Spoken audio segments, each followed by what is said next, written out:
アルファロメオジュリア、オイル交換でボルト交換必須をなんとかしてみる。皆さんこんにちは、セシボファクトリーです。アルファロメオジュリア、前回のオイル交換から半年経ちました。このオイル不足表示は正常なエンジンにおけるオイル消費によるものです。数ヶ月の運転で出てきます。というわけでオイル交換していきましょう。ジュリアはオイルの上抜きができないので車両を上げる必要があります。これがドレンボルトとオイルフィルター。今回はオイルだけ交換します。ボルトは 13mm のストレートメガネがあれば簡単に緩めることができます。ソケットレンチはオイルフィルターに干渉するので不向きです。緩んだボルトを外してあげれば古いオイルが排出されます。ここからが本題です。この外したボルト、なんとパッキンと一体型なのです。オレンジ色の部分がゴム製でしっかり潰れています。したがって再使用不可、ボルトごと交換が必要です。このボルトディーラーで購入できますが、なんと1200円します。地味に高いので互換品を検討してみます。するとこのフォード向けの F5-6734BA というのが何やら良さそう。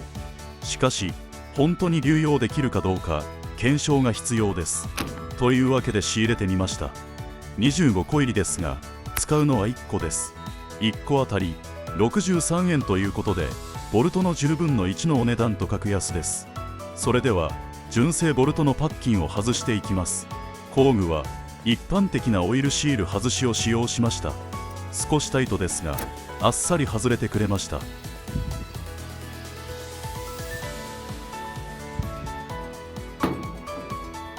純正パッキンと互換品を比べてみましょう。まず純正パッキンを裏返してみてみます。そっくりです。純正パッキン、表側はしっかり潰れています。互換パッキンと比べると一目瞭然。重ねてみます。若干互換パッキンの方が直径が大きいように見えます。早速取り付けてみましょう。なおボルトはパーツクリーナーできれいにしておきましょう。ポン付け状態ではしっかり奥まではまってないように見えます。シールを傷つけないよう慎重に工具で押し込みます。パッキンが若干大きいせいかなかなかきっちりはまってくれません。指で頑張ります。どうでしょうか。はまりきってないように見えます。指で押し込んだり付け直したりいろいろトライしてみます。しかし何度やっても結果は同じ。ほんの少しはまりきらない状態を互換品パッキンと純正ボルトの関係としました。この状態ではめてみたいと思います。ボルト取り付け前にパーツクリーナーできれいにしておきます。互換パッキン付きボルトをはめます。奥まで手で回しましたが特に違和感はありませんでした。ストレートメガネで軽く締め込みます。こちらも特に違和感なし。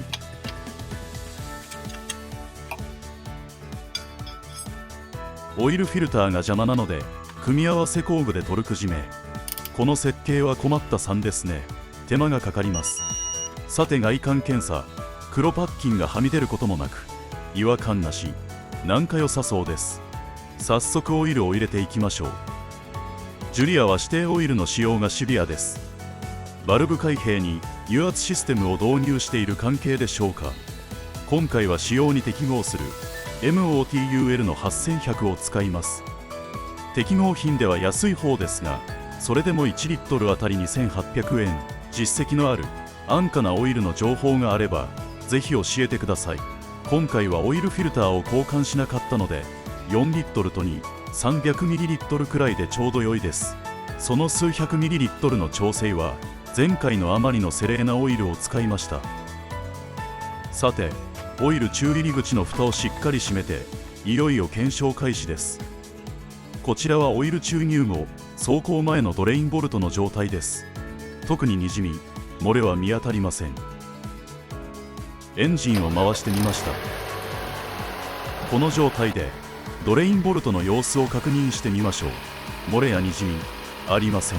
さらにしばらく走行させて確実に漏れが発生しないか観察します。そのためアンダーカバーの取り付けはしばらく後にします。2週間後、オイル交換から 300km 走りました。ボルトの状態が気になります。早速覗いてみましょう。車両をリフトアップします。ドキドキの時間です。これはどうでしょうか。寄ってみましょう。オイルが漏れた形跡は全くありません。とっても綺麗です。念のため指でなぞってみますが、滲んでいる様子もありません。というわけで互換パッキン作戦大成功です。アルファロメオジュリアの純正ボルト、入手性やコストの面で課題を感じられている方がいらっしゃれば自己責任にはなりますが、本動画の互換パッキンをトライしてみるのもいいかもしれません。本日もご視聴いただきありがとうございました。よろしければ高評価、チャンネル登録よろしくお願いします。